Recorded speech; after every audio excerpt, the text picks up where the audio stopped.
Hello all, Shadwell here, ready to talk about the next film in my collection, Scarlett Fry's Junkfood Horrorfest from 2007. It's the 33rd film in the 50 Decrepit Crypt of Nightmares collection, is directed by Brian Crow and Scarlett Fry, and stars Scarlett Fry and Calico Cooper. Well, I did it again. We're on episode 215, and this is the third film I haven't completed, but I have a very good reason. The film shouldn't be called Scarlett Fry's Junkfood Horrorfest, mostly because the Junkfood Horrorfest doesn't make any sense narratively, but also because I'd retitle this shit show Hate Crime the Movie. However, it isn't just the glorification of a hate crime that happens in Hate Crime the Movie, it also has a serious case of misogyny, and it seems to really enjoy that almost as much as it enjoys the hate crime. Hate Crime the Movie is an anthology film that dares to fit 6 shorts in a 66-minute runtime, which is an average 11 minutes per short. Someone capable might have been able to do 11-minute shorts, but the guys behind this horseshit are anything but capable.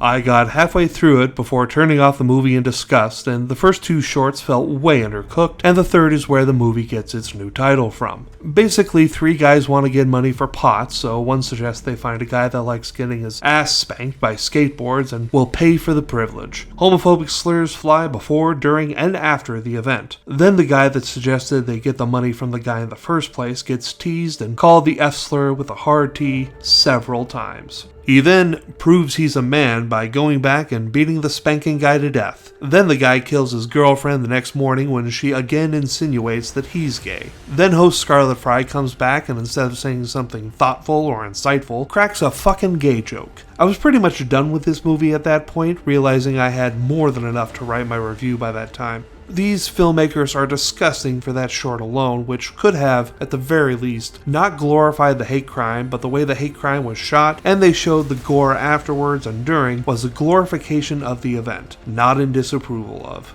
This really makes me angry, and I'm afraid all I can do is yell into the TikTok YouTube void on this, and so that is what I'm doing. I hope something very bad happens to writer-directors Scarlett Fry and Brian Crow. Oh, and by the way, Scarlett Fry makes for a terrible anthology host, and this movie is also plagued with so many amateur moves it's quite appalling, but I had more important stuff to talk about in this review. I'm giving Hate Crime the Movie an F- to the surprise of absolutely no one, and smile as tomorrow it's back to Mario Bava with his film, The Girl Who Knew Too Much. See y'all then.